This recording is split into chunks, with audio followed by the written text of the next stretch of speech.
Hakuna upendo mkubwa zaidi ya huu, ya kwamba mtu akubali kutoa maisha yake kwa ajili ya watu wengine.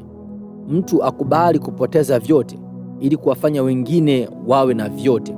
Huo ni upendo unaozidi wote, na huo ndio upendo haswa ambao Yesu Kristo Bwana wetu alifanya kwa ajili yetu. Yeye alikubali kuacha vyote ili sisi tupate kuwa na vyote, na ndio maana tuko hapa wakati huu kujifunza haswa ni nini tumepokea kutokana na kifo na kufufuka kwa Yesu. Bwana Yesu asifiwe. Mimi ninaitwa Mwalimu Daudi Mwarizo na ninakukaribisha katika maisha ya ushindi. Neno la Mungu linasema katika waraka wa kwanza wa Yohana sura ya 3 mstari wa kwanza. Waraka wa kwanza wa Yohana sura ya 3 mstari wa kwanza. Tazameni ni pendo la namna gani alilotupa Baba, kwamba tuitwe wana wa Mungu, na ndivyo tulivyo. Kwa sababu hii ulimwengu haututambui kwa kuwa haukumtambua yeye. Maandiko matakatifu yanaeleza ya kwamba huu ni upendo wa namna gani ambayo Mungu ametupatia. Yeye ametufanya sisi kuwa watoto wake, hivyo tunamuita yeye Baba na sisi tumekuwa wana wa Mungu. Unajua, tunapoitwa wana wa Mungu inamaanisha tumepewa ukaribu pamoja na Mungu. Hiyo inatoa fursa kwetu sisi, lolote tutakaloliomba tuna uhakika wa kupokea majibu, kwa sababu sasa sisi si watu wa mbali na yeye, bali sisi ni watu wa karibu, ni watoto wake. Piga picha katika familia.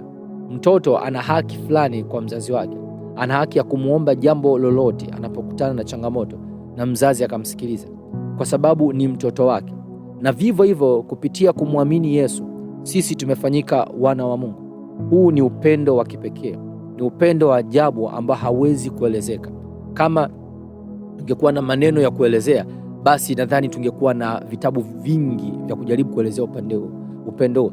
Lakini kiukweli hakuna maneno, hakuna ujuzi ambao unajitosheleza kueleza ukubwa wa upendo ambao Mungu ameonyesha. Upendo wa kutupa sisi wokovu tuitwe wana wa Mungu.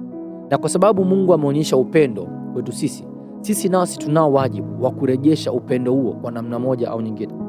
Neno lake linasema katika waraka wa kwanza wa Yohana sura ya 4 mstari wa 7, wapenzi na mpendane, kwa kuwa pendo latoka kwa Mungu, na kila apendaye amezaliwa na Mungu, naye amemjua Mungu. Maandiko yanaendelea kutuonyesha kwa sababu sisi tumeweza kupokea upendo mkubwa namna hii kutoka kwa Mungu, basi imetupasa vivyo hivyo na sisi kuonyesha upendo wa namna hiyo hiyo kwa watu wengine.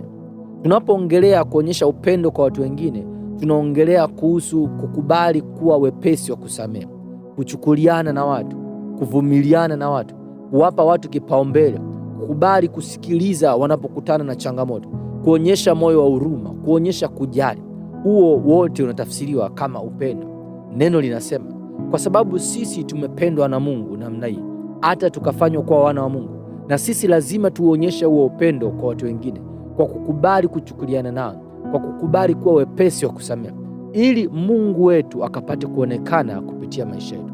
Mimi ninaamini hiyo ndiyo namna iliyo bora zaidi tunaweza tukaonyesha upendo kwa watu, kwa kuweza kuwakarimu, kwa kuweza kuwa msaada kipindi wana changamoto.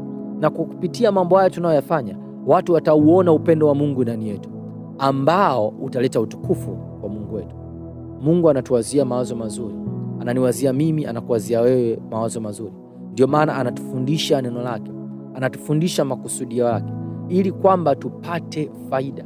Kama tukikubali kuwa watu wa kuonyesha upendo kwa watu wengine, watu wasiohifadhi vinyongo mioyoni, watu ambao ni wepesi na kwa haraka kusamehe na kusahau, basi hapo tutakuwa tukilionyesha pendo la Mungu ambalo sisi wenyewe tulilipokea katika namna hiyo hiyo, si kwa sababu ya kustahili kwetu, bali kwa sababu alitupendelea.